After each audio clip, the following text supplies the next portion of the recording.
ಪ್ರಣಾಳಿಕೆಯಲ್ಲಿ 2014 ಹಾಕಿದ್ದಾರೆ. ಬಟ್ ಇವತ್ತು 95ನೇ ಇಸ್ವಿದು ಆಕ್ಟ್ ಬಗ್ಗೆ ಮಾತನಾಡ್ತಾರೆ. ಕರ್ನಾಟಕ ಬಿಜೆಪಿಯವರು ಯಾವಾಗ್ಲೂ ಪರ ಇದ್ರು, ಇದ್ದಕ್ಕಿದ್ದಂಗೆ ಡ್ಯೂಟನ್ ಮಾಡ್ಬಿಟ್ಟಿರೋದು. ಇಟ್ಕೊಂಡು ಮಾತಾಡ್ಬೋದು. ನೀವು ಕೊಟ್ಟಿದ್ದೀರಿ, ಇಲ್ಲಿ ಬಂದು ಇಶ್ಯೂ ಮಾಡ್ತೀರಾ. ಉಳುಮೆ ಆಗ್ತಾ ಇರ್ತಕ್ಕಂಥ ಜಮೀನು 3,41,00,000 ಎಕರೆ. ಅದರಲ್ಲಿ ಇಡೀ ವಫ್ನ ಜಾಗ, ಅದು ಟೋಟಲ್ ಕಲ್ಟಿವೇಬಲ್ ಅಲ್ಲ, ಉಳುಮೆ ಆಗ್ತಾ ಇರೋದಲ್ಲ, ಇಡೀ ವಫ್ನ ಜಾಗ 1,22,000 ಕೋಟಿ ಹಿಂದೆ ಇದ್ದಿದ್ದು.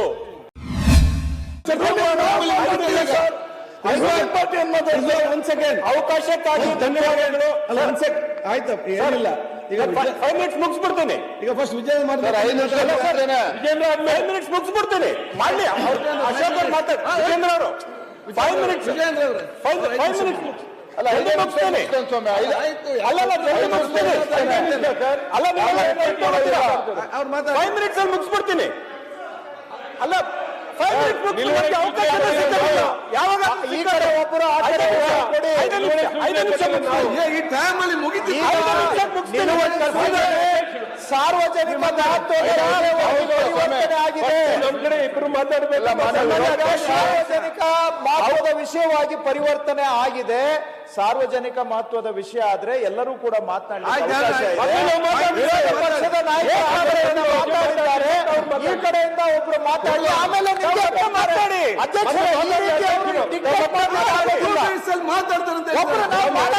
ಹಾಗಾದ್ರೆ ನೀವು ಮಾತಾಡಬೇಕು. ಧನ್ಯವಾದಗಳು ಸನ್ಮಾನ್ಯ ಅಧ್ಯಕ್ಷರೇ. ಈಗ ವಕ್ಫ್ ಇಶ್ಯೂ ಇಟ್ಕೊಂಡು ಸನ್ಮಾನ್ಯ ವಿರೋಧ ಪಕ್ಷದ ನಾಯಕರು 3 ಗಂಟೆಗಳ ಕಾಲ ಮಾತನಾಡಿದ್ದಾರೆ. ಮಾತನಾಡಿ ಬಹಳ ವಿಸ್ತಾರವಾಗಿ ಒಂದೊಂದು ಎಕರೆ ಜಮೀನು ಎಲ್ಲೆಲ್ಲಿ ಯಾವ ಪ್ರಕರಣ ಏನಾಗಿದೆ ಅಂತ ಎಲ್ಲ ಹೇಳ್ಕೊಂಡು ಬಂದಿದ್ದಾರೆ. ಆದ್ರೆ ಸನ್ಮಾನ್ಯ ಅಧ್ಯಕ್ಷರೇ, ವಕ್ಫ್ ಎಷ್ಟು ಸೀರಿಯಸ್ ಇಶ್ಯೂ ಆಗಿದೆ, ಈ ಇಶ್ಯೂವಿನ ಜನರ ಮೇಲೆ ಏನ್ ಪರಿಣಾಮ, ಇದು ಗಾತ್ರ ಎಷ್ಟಾಗಿದೆ ಅಂತ ಆದ್ರೂ ಕೂಡ ನಾವು ಅರ್ಥ ಮಾಡ್ಕೋಬೇಕು. ನಮ್ಮ ವಿರೋಧ ಪಕ್ಷದ ನಾಯಕರು ಮಾತನಾಡಿದ್ರು, ಅವ್ರ ಪಕ್ಷದ ಒಂದು ದೊಡ್ಡ ಇಶ್ಯೂ ವಕ್ಫ್ ಅಂತ ಹೇಳಿ ಅವ್ರ ಪಕ್ಷದಲ್ಲಿ 3 ತಂಡದ ನಾಯಕರು ಜನರ ಹತ್ರ ಹೋಗ್ತಾ ಇದ್ದಾರೆ, ಜನರಿಗೆ ಭೇಟಿ ಮಾಡ್ತಾ ಇದ್ದಾರೆ, ವಕ್ಫ್ ಬಗ್ಗೆ ಏನೋ ಒಂದು ಮಾಹಿತಿ ಕೊಡ್ತಾ ಇದ್ದಾರೆ. ಅಫಿಷಿಯಲ್ ಬಿಜೆಪಿಯಿಂದನೂ ಮಾಹಿತಿ ಕೊಡ್ತಾ ಇದ್ದಾರೆ. ರೆಬೆಲ್ ಬಿಜೆಪಿಯವರು ಕೂಡ ವಕ್ಫ್ ವಿಚಾರ ಇಟ್ಕೊಂಡು ಇಡೀ ರಾಜ್ಯ ವ್ಯಾಪಿ ಎಲ್ಲ ಕಡೆ ಸಂಚಾರ ಮಾಡಿಸ್ತಾ ಇದ್ದಾರೆ. ಅಫಿಷಿಯಲ್ ಬಿಜೆಪಿದು ಅದೇ ಸಬ್ಜೆಕ್ಟ್ ಆಗಿದೆ, ರೆಬೆಲ್ ಬಿಜೆಪಿದು ಅದೇ ಸಬ್ಜೆಕ್ಟ್ ಆಗಿದೆ.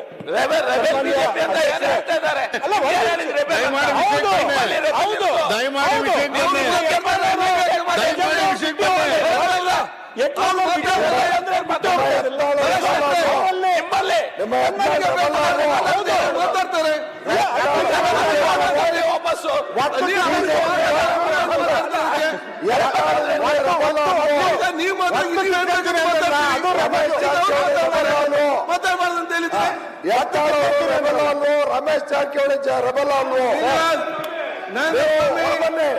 ನಂದಸ್ವಾಮಿ ಇಂದು ಒಂದು, ಆಮೇಲೆ ನಾ ಮುಂದೆ ನಂದಸ್ವಾಮಿ ಮಾತಾಡಲಿಕ್ಕೆ ಬಿಡಿ. ಮಾತಾಡಲಿಕ್ಕೆ ಬಿಡಿ. Very good. ಹೀರೋ ಮಾತಾಡಲಿಕ್ಕೆ ಯಾವ ರೀತಿ ಭಾರತೀಯ ಜನತಾ ಪಕ್ಷದ ನಾಯಕರು ಸದನದ ಒಳಗಡೆ ಒಂದ್ ಸೆಕೆಂಡ್ ನಾನು ಎಲ್ಲ ಸದಸ್ಯ ಮತ್ತೊಮ್ಮೆ ಹೇಳ್ತೇನೆ ನೋಡಿ, ಒಂದು 5 ನಿಮಿಷ 3 ನಿಮಿಷ ಮಾತಾಡಿ. ಮತ್ತೆ ನೀವೆಲ್ಲ ನೀವೆಲ್ಲ ಅರ್ಥ ಮಾಡಿಕೊಳ್ಳಿ. ಅವರು ಮಾತಾಡುವಾಗ ಅವ್ರಿಗೆ ಏನ್ ಬೇಕಾದ್ರೂ ಮಾತಾಡ್ಲಿಕ್ಕೆ ಈ ಅಸೆಂಬ್ಲಿ ಒಳಗಡೆ ಅವ್ರಿಗೆ privilege, no one can question any authority question ಮಾಡ್ಲಿಕ್ಕಿಲ್ಲ. ನೀವು ಮಾತಾಡೋ ಕೂಡ, ನೀವೇನೇ ಮಾತಾಡೋ ಕೂಡ ಯಾವುದೇ ಕೋರ್ಟ್ ಏನಿರ್ಲಿ ಯಾರಿಗೆ ಇಲ್ಲ, ನಾನು ಕೇಳಿ. ಅದಕ್ಕಾಗಿ ಎಲ್ಲ ಕೂಡ ಸಕಾರಾತ್ಮಕವಾಗಿರುವಂತದ್ದು, ಯಾರು ಕೂಡ ಅಫೆಂಡ್ ಆಗದ ರೀತಿಯಲ್ಲಿ ಜನರಿಗೆ ಪ್ರಯೋಜನ ಆಗುವಂತ ವಿಚಾರ ಇಬ್ರು ಕಡೆ ಚರ್ಚೆ ಮಾಡಿ. ಸರ್ ನಮ್ಮ ಸರ್ ದಯವಿಟ್ಟು ಬಾಸ್ 5 ನಿಮಿಷ ಮಾತಾಡಿ. ವಕ್ಫ್ ಈಗ ಸದನದ ಒಳಗಡೆ ಮತ್ತೆ ಸದನದ ಹೊರಗಡೆ ಯಾವ ರೀತಿ ನಮ್ಮ ಭಾರತೀಯ ಜನತಾ ಪಕ್ಷದ ನಾಯಕರು ಮಾತನಾಡ್ತಾ ಇದ್ದಾರೆ ಅಂದ್ರೆ, ಇದು ವಕ್ಫ್ ವರ್ಸಸ್ ರೈತರ ಇಶ್ಯೂ, ಇದು ವಕ್ಫ್ ವರ್ಸಸ್ ಹಿಂದೂಗಳ ಇಶ್ಯೂ. ವಕ್ಫ್ ಅಂದ್ರೆ ಮುಸ್ಲಿಮು, ರೈತರು ವಫ್ ಇಂದ ತೊಂದರೆ ಆಗಿದೆ ರೈತರಿಗೆ, ಮತ್ತೆ ಹಿಂದೂಗಳಿಗೆ ತೊಂದರೆ ಆಗಿದೆ ಅಂತ ರೀತಿಯಲ್ಲಿ ಒಂದು ವಾತಾವರಣವನ್ನು ಸೃಷ್ಟಿ ಮಾಡಕ್ಕೆ ಹೊರಟಿದ್ದಾರೆ. ಆದ್ರೆ ನೀವು ಸ್ವಲ್ಪ ಹಿನ್ನೆಲೆ ಸನ್ಮಾನ್ಯ ಅಧ್ಯಕ್ಷರು ನೋಡಿದ್ರೆ, ಭಾರತೀಯ ಜನತಾ ಪಕ್ಷದ ನಾಯಕರು ಇತ್ತೀಚೆಗೆ ವಫ್ ಅನ್ನು ಇಶ್ಯೂ ಮಾಡಿರ್ತಕ್ಕಂಥದ್ದು. ಈ ಹಿಂದೆ ಭಾರತೀಯ ಜನತಾ ಪಕ್ಷದ ನಾಯಕರು ಯಾವಾಗ್ಲೂ ವಫ್ ಇಶ್ಯೂ ಅನ್ನು ಎತ್ಕೊಂಡ್ರೆ ವಫ್ ಬೋರ್ಡ್ ಪರಾನೇ ನಿಂತಿರ್ತಕ್ಕಂಥದ್ದು. ಎಂದೂ ಕೂಡ ಹಿಂದಿನ ಬಿಜೆಪಿ ವಫ್ ಬೋರ್ಡ್ ವಿರುದ್ಧವಾಗಿ ಮಾತನಾಡಿಲ್ಲ. ಇದೇ ಬಿಜೆಪಿಯ ಸರ್ಕಾರ ಇದ್ದಾಗ ಫಸ್ಟ್ ಟೈಮ್ ಬಂದಾಗ ಅನ್ವರ್ ಮಾನಿಪಾಡಿ ಅವ್ರಿಗೆ ಮೈನಾರಿಟಿ ಕಮಿಷನ್ ನ ಅಧ್ಯಕ್ಷರು ಮಾಡಿದ್ರು. ಸನ್ಮಾನ್ಯ ಯಡಿಯೂರಪ್ಪನವರು ಮೈನಾರಿಟಿ ಕಮಿಷನ್ ನ ಅಧ್ಯಕ್ಷರು ಅನ್ವರ್ ಮಾನಿಪಾಡಿ ಅವ್ರಿಗೆ ಮಾಡಿದ್ರು. ಅನ್ವರ್ ಮಾನಿಪಾಡಿ ಅವ್ರ ಮುಖಾಂತರ ವಫ್ ಬೋರ್ಡ್ ಮೇಲೆ ಒಂದು ರಿಪೋರ್ಟ್ ಅನ್ನು ಮಾಡಿಸ್ಕೊಂಡ್ರಿ ನೀವು. ಆ ರಿಪೋರ್ಟ್ ಬಹಳ ಸ್ಪಷ್ಟವಾಗಿ ಆ ರಿಪೋರ್ಟ್ ಏನ್ ಹೇಳುತ್ತೆ, 2012 ಇಸ್ವಿಯಲ್ಲಿ ಅನ್ವರ್ ಮಾನಿಪಾಡಿ ರಿಪೋರ್ಟ್, ಅವರು ಎಲ್ಲ 90,000 ಸ್ಕ್ವೇರ್ ಫೀಟ್ ಜಾಗ ವಫ್ ಬೋರ್ಡ್ ಗೆ ಬರಬೇಕಾಗಿದೆ ಇವತ್ತಿನ ಪರಿಸ್ಥಿತಿಯಲ್ಲಿ. ಅದರಲ್ಲಿ 23,000 ಸ್ಕ್ವೇರ್ ಫೀಟ್ ಎನ್ಕ್ರೋಚ್ ಆಗಿದೆ ಅಂತ ಅನ್ವರ್ ಮಾನಿಪಾಡಿ ಅವರು ಹೇಳ್ತಾರೆ. 23,000 ಸ್ಕ್ವೇರ್ ಫೀಟ್ ಎನ್ಕ್ರೋಚ್ ಆಗಿದೆ ಅಂತ. ಆ ಎನ್ಕ್ರೋಚ್ಮೆಂಟ್ ಅಲ್ಲಿ ಕಾಂಗ್ರೆಸ್ ಪಕ್ಷದ ಬಹಳಷ್ಟು ನಾಯಕರ ಹೆಸರು ಕೂಡ ಅವರು ಉಲ್ಲೇಖ ಮಾಡಿದ್ದಾರೆ. ಆ ಎನ್ಕ್ರೋಚ್ಮೆಂಟ್ ಅಲ್ಲಿ ಬಹಳಷ್ಟು ಪ್ರಭಾವಿಗಳ ಹೆಸರು ಕೂಡ ಉಲ್ಲೇಖ ಮಾಡಿದ್ದಾರೆ. ಆ ರಿಪೋರ್ಟ್ ಅನ್ನು ಇಟ್ಕೊಂಡು ನಮ್ಮ ಭಾರತೀಯ ಜನತಾ ಪಕ್ಷದ ಎಲ್ಲಾ ಸ್ನೇಹಿತರು ಸುಮಾರು 7-8 ವರ್ಷ ಹೋರಾಟ ಮಾಡಿದ್ದಾರೆ. ಸನ್ಮಾನ್ಯ ಅಧ್ಯಕ್ಷರೇ, ಇದೇ ರೀತಿ ಬೇರೆ ಬೇರೆ ಸದನಗಳಲ್ಲಿ ಅನ್ವರ್ ಮಾನಿಪಾಡಿ ರಿಪೋರ್ಟ್ ಒಪ್ಕೊಳ್ಳಿ, ಅನ್ವರ್ ಮಾನಿಪಾಡಿ ರಿಪೋರ್ಟ್ ಬಹಿರಂಗ ಆಗ್ಬೇಕು, ಅನ್ವರ್ ಮಾನಿಪಾಡಿ ರಿಪೋರ್ಟ್ ಮೇಲೆ ಚರ್ಚೆ ಆಗ್ಬೇಕು, ವಫ್ ಬೋರ್ಡಿನ ಆಸ್ತಿ ಏನಾಗಿದೆಯಲ್ಲ ಆ ಆಸ್ತಿ ಬಹಳಷ್ಟು ಪ್ರಭಾವಿ ನಾಯಕರು ಹೊಡ್ಕೊಂಡಿದ್ದಾರೆ, ಅದ್ರ ಬಗ್ಗೆ ಚರ್ಚೆ ಆಗ್ಬೇಕು, ಆಸ್ತಿ ಬಿಡಿಸ್ಕೊಡ್ಬೇಕು ಅಂತ ಇದೇ ಬಿಜೆಪಿಯವರು ಹೋರಾಟ ಮಾಡಿರ್ತಕ್ಕಂಥದ್ದು ನಾವೆಲ್ಲ ನೋಡಿಲ್ವಾ? ನಾವು ಅಪ್ರಿಶಿಯೇಟ್ ಮಾಡ್ತೀವಿ, ನೀವು ಏನ್ ಒಳ್ಳೇದ್ ಮಾಡಿದಿರಿ ಅದಕ್ಕೆ ಅಪ್ರಿಶಿಯೇಟ್ ಮಾಡ್ತೀವಿ. ಆದ್ರೆ ಇವತ್ತು ಯೂಟರ್ನ್ ತಗೊಂಡಿದ್ದೀರಿ. ನೀವು ಕುಮಾರ್ ಬಂಗಾರಪ್ಪನವರು ಹಿಂದುಳಿದ ವರ್ಗ ಮತ್ತೆ ಅಲ್ಪಸಂಖ್ಯಾತರ ಕಲ್ಯಾಣ ಒಂದ್ ನಿಮಿಷ ಹೇಳಾಗ ಮಾನ್ಯ ಸಭಾಧ್ಯಕ್ಷರೇ, ಟೈಮ್ ಹೋಗ್ತದೆ. ಇಲ್ಲ ಸರ್, ಯಾಕಂದ್ರೆ ಅನ್ವರ್ ಮಾನ್ಪಾಡಿ ರಿಪೋರ್ಟ್ ಬಗ್ಗೆ ಅವ್ರು ಹೇಳ್ತಾ ಇರೋದ್ರಿಂದ ಇಂಟರ್ವೆನ್ಷನ್ ಮಾಡ್ತಾ ಇದೆ ಅಷ್ಟೇ, ಏನಿಲ್ಲ. ವಿಜೇಂದ್ರ ಅವರೇ ಒಂದೇ ಒಂದ್ ನಿಮಿಷ, ಇಲ್ಲ ಆಮೇಲೆ ಅವಕಾಶ 5 ಜನ 3 ಜನ ಬೇಕಾದಾಗ ಮಾತಾಡ್ತಾ ಇದ್ದಾರೆ ಎಲ್ಲರೂ ಸಹ, ಆಮೇಲೆ ಮಾತಾಡ್ಲಿ. ಸೊ ಕುಮಾರ್ ಬಂಗಾರಪ್ಪನವರು ಬಿಜೆಪಿಯ ನಾಯಕರು, ಅವ್ರು ಶಾಸಕರಾಗಿದ್ದಾಗ ಹಿಂದುಳಿದ ವರ್ಗ ಮತ್ತೆ ಅಲ್ಪಸಂಖ್ಯಾತರ ಕಲ್ಯಾಣ ಸಮಿತಿಯ ಅಧ್ಯಕ್ಷರಾಗಿದ್ರು. ಸನ್ಮಾನ್ಯ ಅಧ್ಯಕ್ಷರೇ, ಅವರು ರೆಕಮೆಂಡೇಶನ್ ಅನ್ನು ಮಾಡಿದ್ದಾರೆ. ಇಲ್ಲೇ ಇದೆ ರಿಪೋರ್ಟ್ ನಮ್ಮ ಹತ್ರ. 4,663 ಎಕರೆ ಜಾಗ ಒತ್ತುವರಿ ಆಗಿದೆ. ವಫ್ ಬೋರ್ಡ್ಗೆ ಸೇರ್ಬೇಕಾಗಿರ್ತಕ್ಕಂಥ ಜಾಗ ಒತ್ತುವರಿ ಆಗಿದೆ. ಇದನ್ನು ಸರ್ಕಾರ ಬಿಡಿಸ್ಕೊಡ್ಬೇಕು ಅಂತ ಹೇಳಿ ಕುಮಾರ್ ಬಂಗಾರಪ್ಪನವರು ಬಿಜೆಪಿಯ ನಾಯಕರು, ಅವರ ಸಮಿತಿಯ ಶಿಫಾರಸು ಆಗಿದೆ. ಅಭಿನಂದನೆಗಳು, ಒಳ್ಳೇದು, ವೆಲ್ಕಮ್ ಮಾಡ್ತೀವಿ. ಒಳ್ಳೆ ಕೆಲಸ ಬಿಜೆಪಿಯವ್ರು ಮಾಡಿದ್ರು ವೆಲ್ಕಮ್ ಮಾಡ್ತೀವಿ, ಕಾಂಗ್ರೆಸ್ನವರು ವೆಲ್ಕಮ್ ಮಾಡ್ತೀವಿ, ಜನತಾದಳವ್ರು ಮಾಡಿದ್ರು ವೆಲ್ಕಮ್ ಮಾಡ್ತೀವಿ. ಸನ್ಮಾನ್ಯ ಅಧ್ಯಕ್ಷರೇ, ಕಿರಣ್ ರಿಜಿಜು ಅವರು ಯೂನಿಯನ್ ಮಿನಿಸ್ಟರ್, ಕೇಂದ್ರ ಸರ್ಕಾರದ ಮಂತ್ರಿ ಆಗಿದ್ದಾರೆ. ಇದೇ ವರ್ಷದ ನವೆಂಬರ್ 27ನೇ ತಾರೀಕಿಗೆ ಲೋಕಸಭೆಯಲ್ಲಿ ಉತ್ತರ ಕೊಡ್ತಾರೆ. ಕರ್ನಾಟಕ ರಾಜ್ಯದಲ್ಲಿ in Karnataka state not less than 800 properties are encroached ಅಂತ ಹೇಳ್ತಾರೆ. ಕಿರಣ್ ರಿಜಿಜು ಅವರು ಹೇಳ್ತಾ ಇರೋದು ತಮ್ಮ ಪಕ್ಷದ ತಮ್ಮ ಸರ್ಕಾರದ ಯೂನಿಯನ್ ಮಿನಿಸ್ಟರ್. ಇದೇ ಸನ್ಮಾನ್ಯ ಅಧ್ಯಕ್ಷರೇ,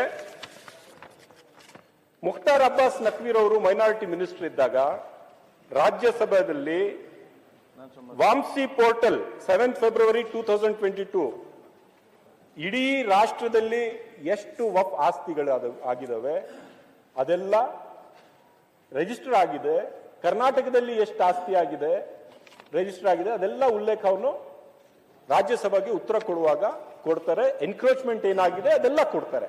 ನಾನು ಏನ್ ಹೇಳಕ್ಕೆ ಹೊರಟಿದ್ದೀನಿ ಅಧ್ಯಕ್ಷರೇ, ಬಿಜೆಪಿಯವರು ಅವರ ಮ್ಯಾನಿಫೆಸ್ಟೋ ಅಲ್ಲಿ ಅವರ ಪೋಲ್ ಪ್ರಾಮಿಸ್, ಅದು ಚುನಾವಣೆಯ ಪ್ರಾಮಿಸ್, ಎಲ್ಲಿ ಎಲ್ಲಿ ವಫ್ ಆಸ್ತಿ ಇದೆ, ಎಲ್ಲಿ ಎನ್ಕ್ರೋಚ್ಮೆಂಟ್ ಆಗಿದೆ ಅದೆಲ್ಲ ಬಿಡಿಸ್ಕೊಡ್ಬೇಕು, ಬಿಡಿಸ್ಕೊಡ್ತೀವಿ ಅಂತ 2014ನೇ ವರ್ಷದ ಮ್ಯಾನಿಫೆಸ್ಟೋ ಅಲ್ಲಿ ಹಾಕಿರ್ತಕ್ಕಂಥದ್ದು.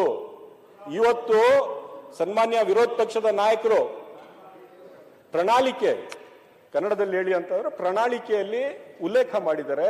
ಸನ್ಮಾನ್ಯ ವಿರೋಧ ಪಕ್ಷದ ನಾಯಕರು 95 ಆಕ್ಟ್ ಅಮೆಂಡ್ ಆದಾಗ ಇಷ್ಟೆಲ್ಲ ಬಂತು, ಇಲ್ಲಿಂದಾನೇ ಪ್ರಾಬ್ಲಮ್, ಇದು ಎಲ್ಲ ಸಮಸ್ಯೆಗಳು ಪ್ರಾರಂಭ ಆಯಿತು ಅಂತ ಹೇಳಿದ್ರಲ್ಲ. 95ನೇ ವರ್ಷದ ಆಕ್ಟ್ ಅಮೆಂಡ್ ಆಗಿರ್ತಕ್ಕಂಥದ್ದು 2014ನೇ ಇಸ್ವಿಯಲ್ಲಿ ನಿಮ್ಮ ಮ್ಯಾನಿಫೆಸ್ಟೋ ಅಲ್ಲಿ ನೀವು ಹಾಕೊಂಡು ಹೋದಾಗ ನಿಮ್ಗೆ ಗೊತ್ತಾಗಿಲ್ವಾ?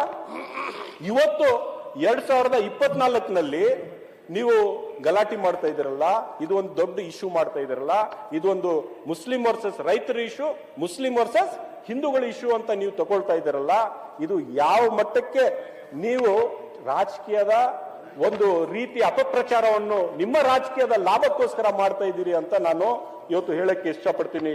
ಸನ್ಮಾನ್ಯ ಅಧ್ಯಕ್ಷರೇ, ಅವರ ಪ್ರಣಾಳಿಕೆಯಲ್ಲಿ 2014ರಲ್ಲಿ ಹಾಕಿದ್ದಾರೆ, ಬಟ್ ಇವತ್ತು 95ನೇ ಇಸ್ವಿದು ಆಕ್ಟ್ ಬಗ್ಗೆ ಮಾತನಾಡ್ತಾರೆ. ಅವ್ರು ಯಾಕೆ ಹಾಕ್ಬೇಕಾಗಿತ್ತು? ಹಾಕ್ಬಾರ್ದಿತ್ತು.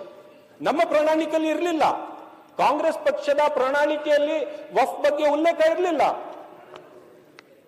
2014ನಲ್ಲಿ ಇವ್ರ ಪ್ರಣಾಳಿಕೆಯಲ್ಲಿ ಇತ್ತು. ನಾನು ಅಭಿನಂದನೆಗಳು ಸಲ್ಲಿಸ್ತೇನೆ ನಿಮ್ಗೆ. ನೀವು ಇಷ್ಟು ವರ್ಷ ವಫ್ ಪರ ಇದ್ರಿ, ಇಷ್ಟು ವರ್ಷ ಕರ್ನಾಟಕ ಬಿಜೆಪಿಯವರು ಯಾವಾಗ್ಲೂ ಪರ ಇದ್ರು, ಇದ್ದಕ್ಕಿದ್ದಂಗೆ ಯೂಟರ್ನ್ ಮಾಡ್ಬಿಟ್ಟಿರೋದು. ಇದು ಹಿಂದೆ ಯೂಟರ್ನ್ ಆಗಿರ್ಲಿಲ್ಲ. ಯಾಕೆ ಆಗಿದ್ದೀರಿ? ಯಾಕೆ ಆಗಿದ್ದೀರಿ? ನಾನು ವಿರೋಧ ಪಕ್ಷದ ನಾಯಕರು ಮಾತನಾಡುವಾಗ ಹೇಳಿದ್ರು, ಸನ್ಮಾನ್ಯ ಅಧ್ಯಕ್ಷರೇ, we were in power only for 9 years. ಬರೀ 9 ವರ್ಷ ಮಾತ್ರ ನಾವು ಪವರ್ ಅಲ್ಲಿ ಇದ್ದಿದ್ದು, 9 ವರ್ಷ ಮಾತ್ರ ನಾವು ಪವರ್ ಅಲ್ಲಿ ಇದ್ದಿದ್ದು ಅಂತ ವಿರೋಧ ಪಕ್ಷದ ನಾಯಕರು ಹೇಳಿದ್ದಾರೆ. ಆ 9 ವರ್ಷದಲ್ಲಿ ಅವ್ರು ಏನ್ ಮಾಡಿದ್ದಾರೆ ಅಂತ ನಾನು ಹೇಳ್ತೇನೆ. ವಫ್ ಇಶ್ಯೂ ಅಲ್ಲಿ ಆ 9 ವರ್ಷದಲ್ಲಿ ಸನ್ಮಾನ್ಯ ಅಧ್ಯಕ್ಷರೇ, ಬಿಜೆಪಿಯವರು 2008ಇಂದ 13ನೇ ವರ್ಷವರೆಗೂ ಇಸ್ವಿವರೆಗೂ ಅವ್ರ ಸರ್ಕಾರ ಇದ್ದಾಗ 1735 ಎಕರೆಗೆ ನೋಟಿಸ್ ಕೊಟ್ಟಿದ್ದಾರೆ. ಆ 9 ವರ್ಷದಲ್ಲಿ ಸನ್ಮಾನ್ಯ ಅಧ್ಯಕ್ಷರೇ, 2019ಇಂದ 2023ವರೆಗೂ ಅವ್ರ ಸರ್ಕಾರ ಬಂದ ನಂತರ 2865 ಎಕರೆಗೆ ನೋಟಿಸ್ ಕೊಟ್ಟಿದ್ದಾರೆ. ರೈತರಿಗೆ ಕೊಟ್ಟಿರೋದು, ಬಿಜೆಪಿಯವ್ರು ಕೊಟ್ಟಿರೋದು, ಹಿಂದೂಗಳಿಗೆ ಕೊಟ್ಟಿರೋದು ನೋಟಿಸ್, ಗಲಾಟಿನೂ ಬಿಜೆಪಿಯವರು ಮಾಡ್ತಾ ಇರೋದು. ಇದು ಹೆಂಗಿದೆ ನೋಡಿ ಅಧ್ಯಕ್ಷರೇ, ನೋಟಿಸ್ ನೀವು ಗಲಾಟಿನೂ ನೀವೇ ಮಾಡ್ತೀರಿ. ಅಲ್ಲ ಅಲ್ಲ, ಕಾಂಗ್ರೆಸ್ ಹಿಂದೂ ವಿರೋಧಿ ಅಂತೆ, ಇವ್ರು ಹಿಂದೂ ಪರ ಅಂತೆ. ಅಲ್ಲ, 2 ನಿಮಿಷ ನೀವು ಮಾಡಿರೋದು ಹೇಳ್ತಿರೋದು, ನಾನೇನು ಶಿಕ್ಷೆ ಮಾಡಿ ಹೇಳ್ತಾ ಇಲ್ಲ, ನಾನು ಯಾವ್ದು ಅಧ್ಯಕ್ಷ ಕಮಿಟಿಯಲ್ಲಿ ಮಾಡಿ ಮಾತನಾಡ್ತಾ ಇಲ್ಲ. ಕಮಿಟಿಯಲ್ಲಿ ನೀವು ಏನ್ ಮಾಡಿದ್ರಿ? ಇನ್ಸ್ಟ್ರಕ್ಷನ್ ಕೊಟ್ಟು ಆಫೀಸರ್ ಡೈರೆಕ್ಟ್ ಆಗಿ ಮಾಡಿದ್ದು. ಇದು ನಮ್ಮಂಗ ಮಂತ್ರಿಗಳು ಮುಖ್ಯಮಂತ್ರಿಗಳ ಹೇಳಿಕೆ ಮೇಲೆ ಮಾಡಿದ್ದಲ್ಲ. ಲ್ಯಾಂಡ್ ರೆಕಾರ್ಡ್ ಹೇಳಿಕೆ ಮಾಡಿಸ್ತಾ ಇದೆ. ನಾನು ಅಪ್ರಿಶಿಯೇಟ್ ಮಾಡ್ತಾ ಇದ್ದೀನಿ ಅಧ್ಯಕ್ಷರೇ, ಅವ್ರು ಒಳ್ಳೆ ಕೆಲಸ ಮಾಡಿದ್ರೆ ಅಪ್ರಿಶಿಯೇಟ್ ಮಾಡಲೇಬೇಕು. ಬಿಜೆಪಿಯವರು ಅವರ 9 ವರ್ಷದಲ್ಲಿ ಸುಮಾರು 4,500 ಎಕರೆಗೆ ವಫ್ ಆಸ್ತಿ ಅಂತ ಡಿಕ್ಲೇರ್ ಮಾಡಿಕೊಂಡು ನೋಟಿಸ್ ಕೊಟ್ಟಿದ್ದಾರೆ. ಬಿಜೆಪಿ ಸರ್ಕಾರ ಕೊಟ್ಟಿರ್ತಕ್ಕಂಥದ್ದು. I appreciate them, I am very happy, appreciate. 1 ನಿಮಿಷ ಕೂತ್ಕೊಳ್ಳಿ, ನಾನು ಹೇಳಾಗ್ತಾ ಇಲ್ಲ. ನಮ್ಮ ಸರ್ಕಾರ ರಿಪೋರ್ಟರ್ ಇಟ್ಕೊಂಡು ಮಾತಾಡ್ತಾ ಇರೋದು ಹೌದು. ಸರ್ಕಾರದ ಇಟ್ಕೊಂಡು ಮಾತಾಡ್ತಿರೋದು ಹೌದು. ನೋಟಿಸ್ ನೀವು ಕೊಟ್ಟಿದ್ದೀರಿ,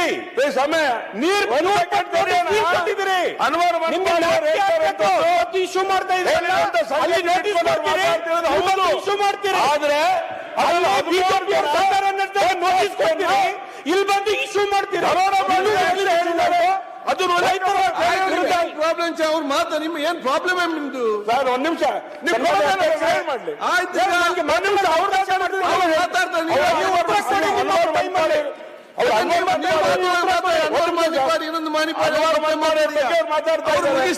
ಅವರ ವರದಿಯನ್ನು ಉಳಿಸ್ಕೊಟ್ಟಿದ್ದಾರೆ. ಆದ್ರೆ ಆಯ್ತು, ನೀವು ಮಾತಾಡೋದು ಮಾತಾಡಿ, ಅವಕಾಶ ಕೊಡೋಣ. ನಿಮ್ಮ ವಿಪತ್ರ ಹೇಳಿ ಅವಕಾಶ ಕೊಡ್ತಾರೆ, ವಿಪತ್ರ ಹೇಳಿ ಅವಕಾಶ, ವಿಪ್ಪಿಗೆ ಕೊಡಿ, ಅವ್ರ ಅವಕಾಶ ಲೀಡ್ ಮಾಡಿ ಮಾತಾಡಿ. ಯಾಕಂದ್ರೆ ಸಮಾಜಕ್ಕೆ ತಪ್ಪು ಸಂದೇಶ ಹೋಗ್ಬಾರ್ದು. ಇಲ್ಲಿಂದ ಯಾರು ಮಾಡಿ ಇಲ್ಲಿಯ ವಿಪ್ಪು ಕೊಟ್ಟಿದ್ದಾರೆ, ಅಲ್ಲಿಂದ ಇಡೀ ದೇಶದಲ್ಲಿ ವಿಪ್ಪು ಕೊಟ್ಟಿದ್ದಾರೆ ಸರ್.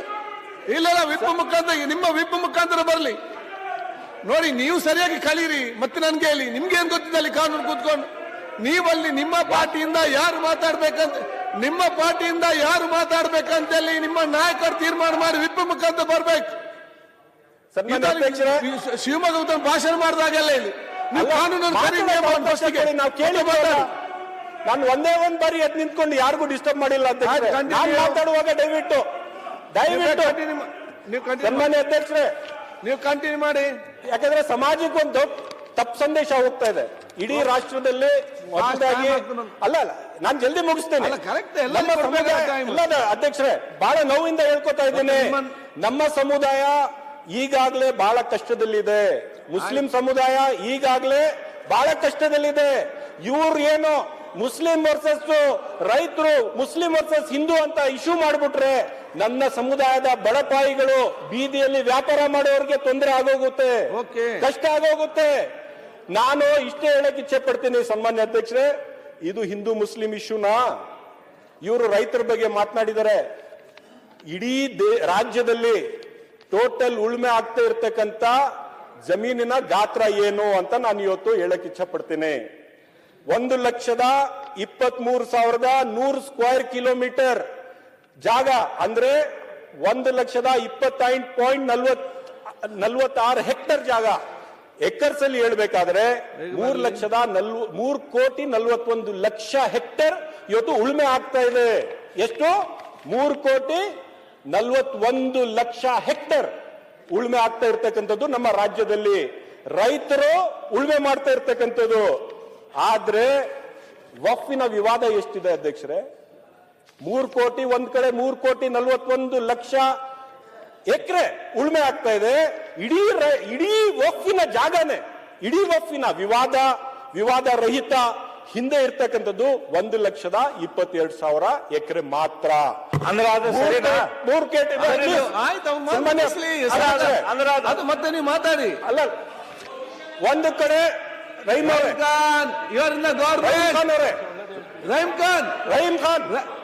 ಖಾನ್ ನೀವು ಸರ್ಕಾರದಲ್ಲಿದ್ದೀರಿ. ರಹೀಂ ಖಾನ್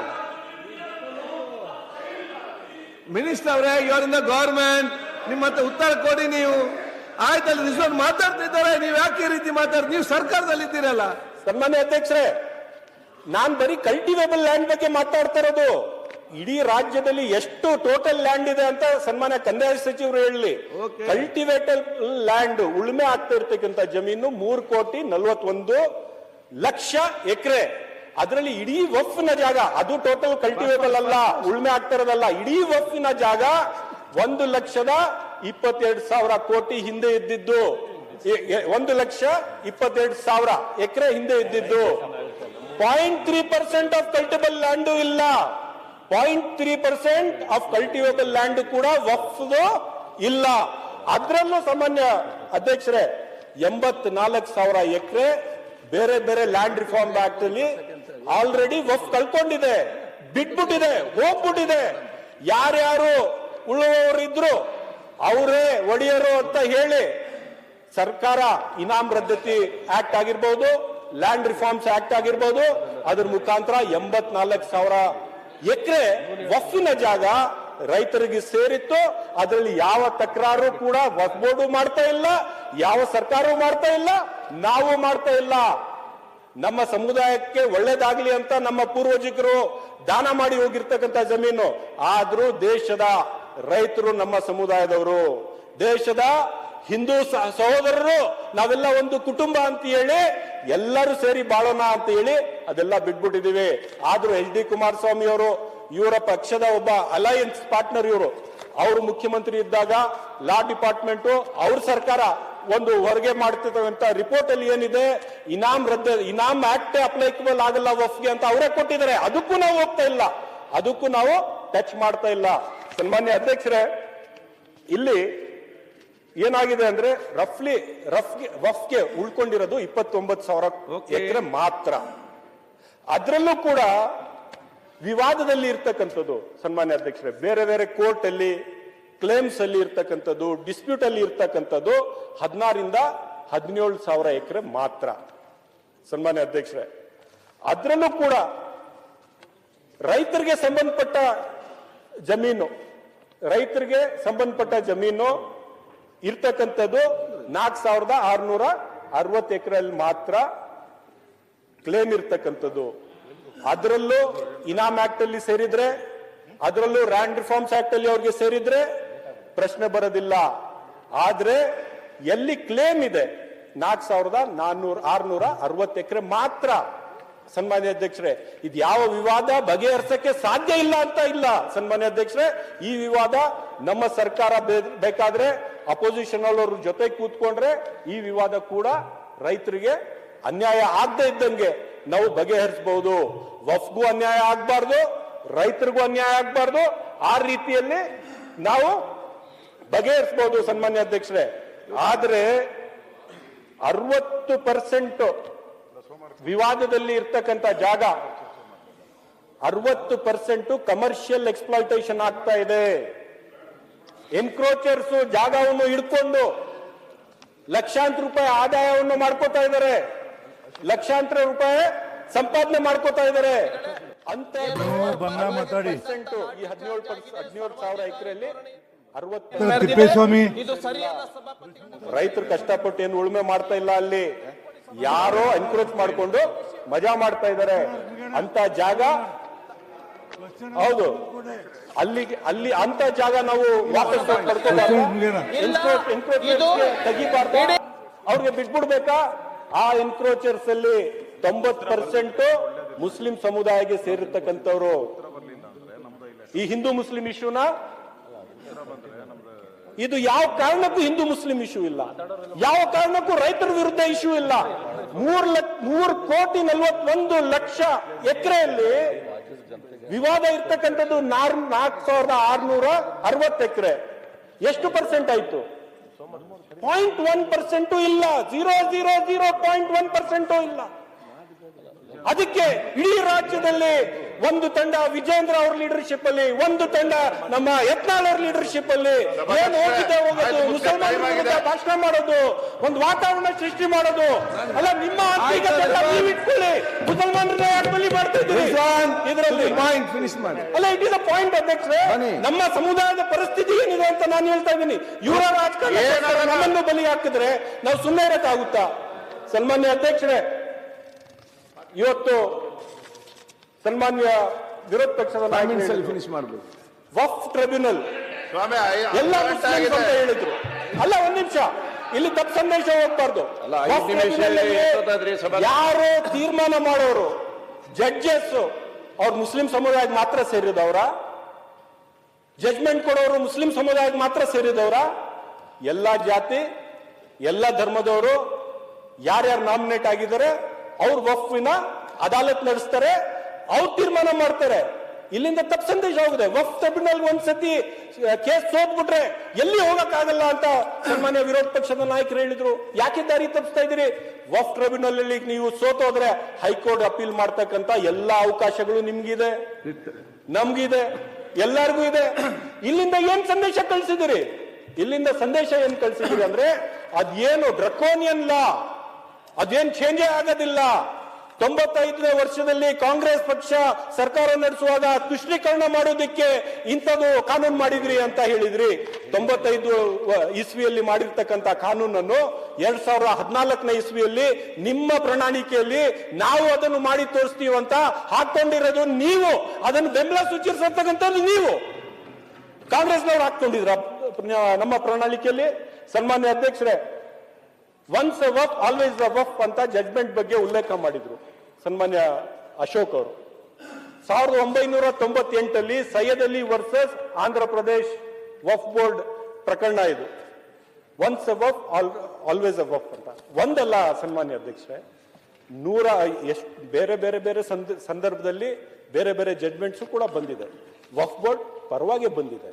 ನಾನು ಏನಕ್ಕೆ ಹೇಳಕ್ಕೆ ಇಚ್ಛೆ ಪಡ್ತೀನಿ, ನಾನು ಎಲ್ಲರಿಗೂ ಏನು ಕೇಳ್ಕೊಳಕ್ಕೆ ಇಚ್ಛೆ ಪಡ್ತೀನಿ ಅಂದ್ರೆ, ಇವತ್ತಿನ ಸಂದರ್ಭದಲ್ಲಿ ನೀವು ಎಲ್ಲರೂ ಸೇರಿ ಸಮಾಜವನ್ನು ಒಗ್ಗೂಡಿಸ್ಬೇಕು, ಸಮಾಜಕ್ಕೆ ಸರಿಯಾದ ಒಂದು ಸಂದೇಶ ಕಳಿಸ್ಬೇಕು, ಮಾಹಿತಿ ಕೊಡಬೇಕು. ಇವತ್ತಿನ ಸಂದರ್ಭದಲ್ಲಿ ನಮ್ಮ ರಾಜ್ಯಕ್ಕೆ ಕಾಡ್ತಾ ಇರ್ತಕ್ಕಂಥ ಹಲವಾರು ಇಶ್ಯೂಸ್ ಇದಾವೆ. ಇಲ್ಲೇ ಆರೋಗ್ಯ ಸಚಿವರು ಇದ್ದಾರೆ, 5 ಬಾಣಂತರು ಮಹಿಳೆಯರು ಸಾವನ್ನಪ್ಪಿ ಅಲ್ಲಿ ಒಂದು ದೊಡ್ಡ ಇಶ್ಯೂ ಆಗಿದೆ ಬಳ್ಳಾರಿಯಲ್ಲಿ. ಇವತ್ತವರೆಗೂ ನಮ್ಮ ಬಿಜೆಪಿಯ ಸ್ನೇಹಿತರು ಅದ್ರ ಬಗ್ಗೆ ಮಾತನಾಡಿಲ್ಲ, ಇಶ್ಯೂನ ತಗೊಂಡು ಬಂದಿಲ್ಲ. ಆರೋಗ್ಯ ಸಚಿವರು ಇವತ್ತು ಎದ್ದು ನಿಂತ್ಕೊಂಡು ಹೇಳ್ತಾ ಇದ್ರು ಆ ಇಶ್ಯೂ ಬಗ್ಗೆ ಚರ್ಚೆ ಮಾಡೋಣ ಅಂತ. ಸ್ವತಃ ದಿನೇಶ್ ಗುಂಡೂರಾವ್ ಅವ್ರು ಕೇಳ್ಕೊತಾ ಇದ್ದಾರೆ, ಅವ್ರು ಚರ್ಚೆಗೆ ಬರಕ್ ರೆಡಿ ಇಲ್ಲ. ರೈತರ ಸಮಸ್ಯೆ ಇದೆ, ಉತ್ತರ ಕರ್ನಾಟಕದ ಜನರ ಸಮಸ್ಯೆಗಳಿದಾವೆ, ಉತ್ತರ ಕರ್ನಾಟಕದ ರೈತರ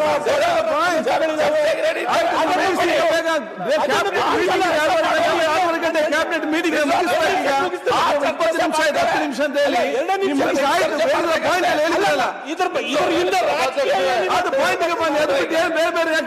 ಇದರಿಂದ ರಾಜಕೀಯ ಇಲ್ಲ, ಮುಗಿಸ್ತೇನೆ, ಒಂದೇ ನಿಮಿಷಕ್ಕೆ ಮುಗಿಸ್ತೇನೆ. ಪಾಯಿಂಟ್ ಇರ್ಬೇಕು. ಅಲ್ಲ, ನಾನು ಏನ್ ಹೇಳಕ್ಕೆ ಇಚ್ಛೆ ಪಡ್ತಾ ಇದ್ದೀನಿ ಅಂದ್ರೆ, ಯಾವ ರೀತಿಯಲ್ಲಿ ಈ ಇಶ್ಯೂನ್ನು ಇಟ್ಕೊಂಡು ವ್ಯಾಪಕವಾಗಿ ಸದನ ಹೊರಗಡೆ ಕೂಡ, ಒಳಗಡೆ ಮಾತನಾಡ್ತಾ ಇದೀರಿ ಓಕೆ, ಹೊರಗಡೆ ಕೂಡ ಜಾತ್ರೆಗಳು ನೀವು ತಗೊಂಡು, ರ್ಯಾಲಿಗಳು ತಗೊಂಡು, ಮುಸಲ್ಮಾನ್ ಸಮುದಾಯದ ವಿರುದ್ಧವಾಗಿ ನೀವು ಏನ್ ಭಾಷಣಗಳು ಮಾಡ್ತಾ ಇದ್ದೀರಿ. ಯಾಕಂದ್ರೆ ಈಗ ಮೈನಾರಿಟಿ ಮಿನಿಸ್ಟ್ರು ಈಗ ಮಾತನಾಡಿದ್ರು, ವಫ್ ಮಿನಿಸ್ಟರ್ ಜಮೀರ್ ಅಹಮದ್ ಖಾನ್ ಅವರು. ಬಿಜೆಪಿಯವರಿನ ಪ್ರಕರಣ ಮಾನ್ಯ ಅಧ್ಯಕ್ಷರೇ, 11 ಎಕರೆ ಸಂಬಂಧಪಟ್ಟ ಪ್ರಕರಣಕ್ಕೆ ಯತ್ನಾಳ್ ಅವರು 1200 ಎಕರೆ ಬಗ್ಗೆ ಎಕರೆ ಪ್ರಕರಣ ಅಂತ ಹೇಳ್ಬಿಟ್ರು. ಜನರಲ್ಲಿ ಆತಂಕ ಸೃಷ್ಟಿ ಮಾಡ್ಬಿಟ್ರು. ಅಲ್ಲ, ಒಂದ್ ನಿಮಿಷ, ಅಲ್ಲಿ ಇರ್ತಕ್ಕಂಥದ್ದು ಅವ್ರಿಗೆ ನೋಟಿಸ್ ಕೊಟ್ಟಿದ್ರು ವಫ್ ಅದಾಲತ್ ನಡೆಯುವಾಗ, ಅವ್ರು ಹೋಗಿಲ್ಲ. ಯಾಕೆ ಹೋಗಿಲ್ಲ? ಅಲ್ಲೇ ಹೋಗಿ ಫೈಟ್ ಮಾಡಬೇಕಾಗಿತ್ತು. ಅನ್ಯಾಯ ಆಗಿದ್ರೆ ರೈತರ ಪರವಾಗಿ ಆ ವಫ್ ಅದಾಲತ್ನಲ್ಲಿ ಅವರೊಬ್ಬ ಶಾಸಕರಾಗಿ ಅಲ್ಲಿ ಯಾಕೆ ಮಾತನಾಡಿಲ್ಲ? ಬೇರೆ ವೇದಿಕೆ ಸೃಷ್ಟಿ ಮಾಡಿ ಕೋಮುವಾದಿ ಭಾಷಣಗಳು ಮಾಡಿಕೊಂಡು ಒಂದು ಸಮುದಾಯನ ಒಂದು ವಿಲನ್ ತರ ಬಿಂಬಿಸ್ಬಿಟ್ರೆ ಸಮಾಜ ಒಗ್ಗೂಡ್ಸಕ್ಕಾಗುತ್ತಾ? ಸಮಾಜದಲ್ಲಿ ಶಾಂತಿ ಸಾಮರಸ್ಯ ಅದು ಬಿಜೆಪಿ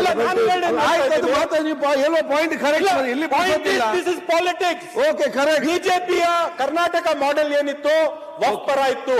ಯಾವಾಗ ಕೇಂದ್ರ ಸರ್ಕಾರದಲ್ಲಿ ಆಯ್ತು, ಇವರು ಯು ಟರ್ನ್ ಮಾಡಿದ್ರು. ಇವರು ಕೇಂದ್ರದ ಬಿಜೆಪಿಯ ನಾಯಕರಿಗೆ ಮನವರಿಕೆ ಮಾಡ್ಕೋಬೇಕಾಗಿತ್ತು. ಮತ್ತಷ್ಟು ವಿಶೇಷ ವಿಡಿಯೋಗಳನ್ನು ನೋಡಲು ಮತ್ತು ಹೊಸ ವಿಡಿಯೋಗಳ ಬಗ್ಗೆ ತಿಳಿಯಲು ಈ ದಿನ .com ಯೂಟ್ಯೂಬ್ ಚಾನೆಲ್ ಸಬ್ಸ್ಕ್ರೈಬ್ ಮಾಡಿ ಮತ್ತು ಬೆಲ್ ಐಕಾನ್ ಕ್ಲಿಕ್ ಮಾಡಿ.